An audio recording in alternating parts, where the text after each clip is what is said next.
โอเคมันเริ่มเลยดีกว่ารีวิว Case Moment Photo Case for Pixel 3 อันนี้อย่างที่บอกไปในวิดีโอก่อนในรีวิว Pixel 3 ก็คือ Pixel เครื่องเปล่าๆถ้าไม่ใส่เคสอะไรเลยเนี่ยมันค่อนข้างลื่นมากนี้ก็เลยคิดว่าไหนๆกล้อง Pixel ดีอยู่แล้วก็เลยจะหาอะไรที่มันแบบหาเลนส์มาใส่กับ Pixel ดีกว่าเล่นๆสนุกๆเป็นเลนส์อันนี้เลนส์ใหม่เพิ่งออกเลยยี่ห้อ Moment Lens Telephoto ระยะ 58 มิลลิเมตรกับอันนี้น่าสนุกหน่อยเป็นเลนส์ anamorphic ก็คือถ้าใครไม่รู้จักเลนส์ anamorphic ส่วนมากเขาจะใช้แบบถ่ายหนังกันหนังแบบโรงหนังแล้วการที่จะใส่เลนส์อันนั้นได้ก็คือต้องมีเคส เคสนี้เพื่อที่จะล็อกเลนส์กับเคสได้จะได้แม่นยำถ้าใช้แบบคลิปออนหรือแบบเหมือนไม้หนีบผ้าใส่กับมือถือมันผลลัพธ์มันไม่แน่นอนเท่าไหร่บางครั้งเราก็หนีบตรงบ้างไม่ตรงบ้างพูดถึงตัวเคสก่อนดีกว่าอันนี้อย่างที่ชอบอย่างแรกเลยก็คือเคสตรงนี้มีขอบนูนๆมาทั้งตัวเคสนี้เป็นยางหนึบๆและมีความหนาที่เลยหน้าจอขึ้นมาก็เลยปกป้องจอได้นี่ก็เลยไม่ได้ใส่ฟิล์มกันรอยอะไรที่จอเลยข้างล่างของเคสก็จะมีรูให้ร้อยสำหรับเผื่อใครอยากจะใช้เป็นกล้อง point and shoot ก็เอาสายมาคล้องกับข้อมือได้เวลาหลุดมือจะได้ไม่ล่วงใส่พื้นอย่างที่รู้กันว่า Google Pixel 3 สามารถบีบเพื่อเรียก assistant ขึ้นมาได้ซึ่งเคสอันนี้ก็ยังรองรับการบีบอยู่เพราะว่ามันมีความยืดหยุ่นเวลาจะมาร์คเลนส์ใส่กับเคสก็ง่ายๆเลยที่ตัวเลนส์มันจะมีเหมือนเกลียวอยู่นิดนึงซึ่งเข้ากับตรงนี้ได้หาเส้นตรงนี้มาร์คให้มันตรงกับอันนี้แล้วก็เข้าไปเลยปุ๊บบิดเอาให้ดูจากด้านนี้บ้างอุ้ย มองไม่เห็นใส่เข้าไปบิดแต่อยากจะบ่นอย่างหนึ่งว่าตอนแรกอะมันเคสผลิตมาไม่ดีด้วยเวลาเอาเกลียวของเลนส์หมุนไปมันไปกินเนื้อของเคสในนี้ทำให้แบบเคสถลอกออกมานิดหน่อยเลยไม่รู้เป็นเฉพาะเคสยูนิตที่เราได้มาหรือเปล่าอาจจะเป็น faulty unit หรือว่าเป็นกันทั้งนั้นแต่ก็คือต้องบิดไปจนถากเนื้อไปหน่อยแต่จากนั้นก็ work โอเคสิ่งที่ไม่ชอบเกี่ยวกับเคสมือถือนี้ก็คือมันปิดหมดรอบด้านเลยอย่างถ้าเป็น Fabric Case ของ Google เองมันจะทำเป็นรอยแหว่งตรงนี้มาให้ซึ่งคิดว่าเหตุผลน่าจะเป็นเพราะว่าเวลามีขี้ฝุ่นเยอะเราจะได้ปาดมันออกไปได้ข้างล่างเหมือนแบบเป็นรูให้ขี้ฝุ่นออกแต่ว่าทีนี้เคสนี้ไม่มีรูทางให้ขี้ฝุ่นออกเลยเวลาใส่กระเป๋ากางเกงทีนึงขี้ฝุ่นจะแบบโดนกักอยู่ในนี้เยอะมากไม่ดีถ้าไปติดที่กล้องทั้งข้างหน้าและข้างหลังเลยแต่ที่ดีก็คือเลนส์พวกนี้ใช้สนุกมากเลนส์นี้ใส่แล้วมันจะคูณ2เท่าอย่างที่รู้กันว่า Google Pixel มีเลนส์เดียวเลนส์หลังเลนส์เดียว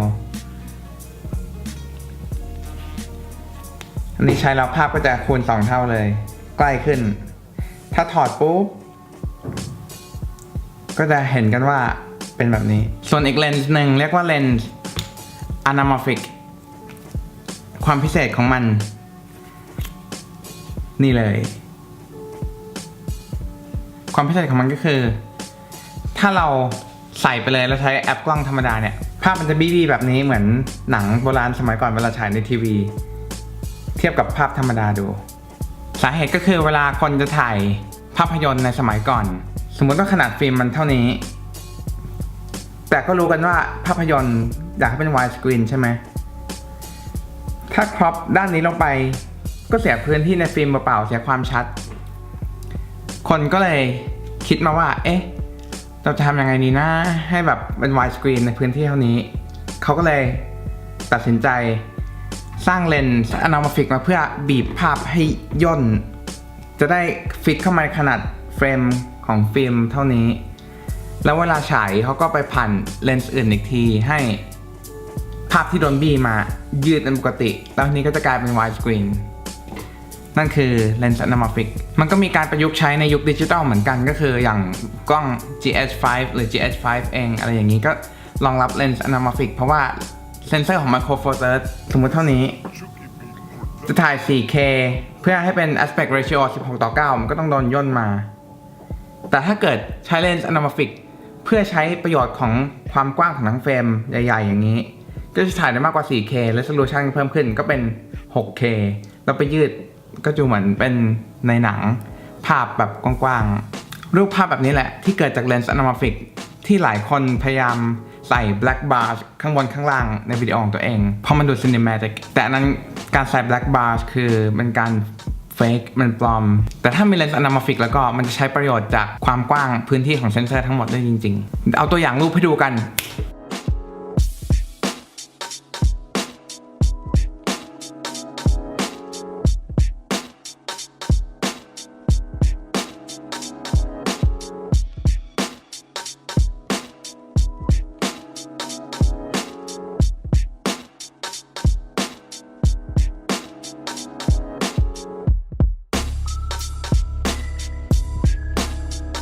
โอเคแล้วนั่นแหละก็คือรีวิวของเลนส์และเคสของ Moment เป็นเคสที่ดีไหมก็ดีนะ